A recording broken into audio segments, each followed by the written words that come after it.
ರಾಜ್ಯ ಕಾಂಗ್ರೆಸ್ ಪಾಳೆಯದಲ್ಲಿ ಪಾಲಿಟಿಕ್ಸ್ ಗರಿಗೆದರಿದೆ ಈಗ. ಇವತ್ತು ರಾಜ್ಯಕ್ಕೆ ಕಾಂಗ್ರೆಸ್ ಉಸ್ತುವಾರಿ ಸುರ್ಜೇವಾಲಾ ಅವರು ಎಂಟ್ರಿ ಕೊಡ್ತಾ ಇದ್ದಾರೆ. ನಾಳೆ ಎಐಸಿಸಿ ಪ್ರಧಾನ ಕಾರ್ಯದರ್ಶಿ ವೇಣುಗೋಪಾಲ್ ಅವರು ಆಗಮಿಸ್ತಾ ಇದ್ದಾರೆ. ಕಾಂಗ್ರೆಸ್ ಪಾಳೆಯದಲ್ಲಿ ಪಾಲಿಟಿಕ್ಸ್ ಗರಿಗೆದರಿರೋದು. ಸುರ್ಜೇವಾಲಾ ಅವರು ಬರ್ತಾ ಇದ್ದಾರೆ, ಜೊತೆಗೆ ನಾಳೆ ವೇಣುಗೋಪಾಲ್ ಅವರು ಆಗಮಿಸಲಿದ್ದಾರೆ. ಎಐಸಿಸಿ ಪ್ರಧಾನ ಕಾರ್ಯದರ್ಶಿ ನಾಳೆ ಟೌನ್ ಹಾಲ್ನಲ್ಲಿ ಜೈ ಹಿಂದ್ ಸಭೆ ಆಯೋಜನೆ ಮಾಡಲಾಗಿದೆ ಕಾಂಗ್ರೆಸ್ ಕಡೆಯಿಂದ. ಇದೇ ವೇಳೆ ಸಚಿವಾಕಾಂಕ್ಷಿಗಳು ದುಂಬಾಲು ಬೀಳುವಂತ ಸಾಧ್ಯತೆ ಇದೆ. ಸಂಪುಟ ಸರ್ಜರಿ ವೇಳೆ ಪರಿಗಣಿಸುವಂತೆ ಕೆಲವರು ಪಟ್ಟು ಹಿಡಿದಿದ್ದಾರೆ. ಇದರ ನಡುವೆ 2.5 ವರ್ಷದವರೆಗೂ ಬದಲಾವಣೆ ಇಲ್ಲ ಎಂಬ ಮನಸ್ಥಿತಿಯಲ್ಲಿ ಹೈಕಮಾಂಡ್ ಇದೆ ಈಗ. ಆದರೆ ಸಿಎಂ ಸ್ಥಾನದ ಜೊತೆಗೆ ಕ್ಯಾಬಿನೆಟ್ ಸರ್ಜರಿಗೆ ಒತ್ತಡ ಕೇಳಿ ಬರ್ತಾ ಇದೆ. ಆಕಾಂಕ್ಷಿಗಳ ಒತ್ತಡಕ್ಕೆ ಮಣಿಯುತ್ತಾ ಹಾಗಾದ್ರೆ ಹೈಕಮಾಂಡ್? ದೇವರಾಜ ಅರಸು ದಾಖಲೆ ಮುರಿಯೋದಕ್ಕೆ ಸಿಎಂ ಸಿದ್ದರಾಮಯ್ಯ ಇಂಗಿತವನ್ನ ವ್ಯಕ್ತಪಡಿಸಿದ್ದಾರೆ. ರಾಜ್ಯ ಕಾಂಗ್ರೆಸ್ ಪಾಳೆಯದಲ್ಲಿ ಗರಿಗೆದರಿಗಿದೆ ಈಗ ಪಾಲಿಟಿಕ್ಸ್. ಈಗ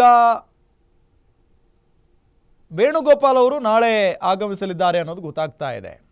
ಎಐಸಿಸಿ ಪ್ರಧಾನ ಕಾರ್ಯದರ್ಶಿಗಳು ನಾಳೆ ಟೌನ್ ಹಾಲ್ನಲ್ಲಿ ಜೈ ಹಿಂದ್ ಸಭೆಯನ್ನ ಕಾಂಗ್ರೆಸ್ ಆಯೋಜನೆ ಮಾಡಿದೆ. ಈ ಸಂದರ್ಭದಲ್ಲಿ ಕೆಲವೊಂದಿಷ್ಟು ಜನ ಸಚಿವಾಕಾಂಕ್ಷಿಗಳು ಹೈಕಮಾಂಡ್ ನಾಯಕರಿಗೆ, ಅಂದರೆ ಬರುವಂಥ ಸುರ್ಜೇವಾಲಾ ಅವರು ವೇಣುಗೋಪಾಲ್ ಅವರಿಗೆ ಮುಗಿಬೀಳುವಂಥ ಸಾಧ್ಯತೆ ಇದೆ, ದುಂಬಾಲು ಬೀಳುವಂಥ ಸಾಧ್ಯತೆ ಇದೆ. ಸರ್, ನಮಗೂ ಕೂಡ ಅವಕಾಶವನ್ನು ಮಾಡಿಕೊಡಿ ಅನ್ನೋ ನಿಟ್ಟಿನಲ್ಲಿ, ಸಂಪುಟ ಸರ್ಜರಿ ವೇಳೆ ನಮ್ಮನ್ನು ಪರಿಗಣಿಸಿ ಅನ್ನೋ ನಿಟ್ಟಿನಲ್ಲಿ ಕೆಲವರು ಪಟ್ಟು ಹಿಡಿಯುವಂಥ ಸಾಧ್ಯತೆ ಇದೆ. ಇದರ ನಡುವೆ 2.5 ವರ್ಷದವರೆಗೂ ಬದಲಾವಣೆ ಇಲ್ಲ ಎಂಬ ಮನಸ್ಥಿತಿಯಲ್ಲಿ ಹೈಕಮಾಂಡ್ ಇದೆ ಅನ್ನೋದು ಕೂಡ ಗೊತ್ತಾಗ್ತಾ ಇರುವಂಥ ವಿಚಾರ. ಈ ಹಿಂದೆ ಕಾಂಗ್ರೆಸ್ ಸರ್ಕಾರ ಯಾವಾಗ ರಚನೆ ಆಯಿತೋ ಆಗಿನಿಂದಲೂ ಕೂಡ ಒಂದು ಮಾತು ಕೇಳಿ ಬರ್ತಾನೆ ಇದೆ. ಭಾಳ ಪ್ರಮುಖವಾಗಿ 2.5 ವರ್ಷ ಸಿದ್ದರಾಮಯ್ಯನವರು ಸಿಎಂ ಆಗಿರ್ತಾರೆ, 2.5 ವರ್ಷ DCM ಆಗಿರುವಂಥ DK ಶಿವಕುಮಾರ್ ಅವರು ಸಿಎಂ ಆಗಿರ್ತಾರೆ ಅನ್ನೋ ನಿಟ್ಟಿನಲ್ಲಿ ಹೇಳಲಾಗ್ತಾ ಇತ್ತು. ಈಗ ನೋಡಿದರೆ ಸಚಿವಾಕಾಂಕ್ಷಿಗಳು ದುಂಬಾಲು ಬೀಳ್ತಾ ಇದ್ದಾರೆ. ಒಂದು ಕಡೆ ಸಿಎಂ ಸಿದ್ದರಾಮಯ್ಯನವರ ಬೆಂಬಲಿಗರು ನಮಗೂ ಕೂಡ ಅವಕಾಶವನ್ನು ಮಾಡಿಕೊಡಿ ಅನ್ನೋ ನಿಟ್ಟಿನಲ್ಲಿ ಕೇಳ್ತಾ ಇದ್ದಾರೆ.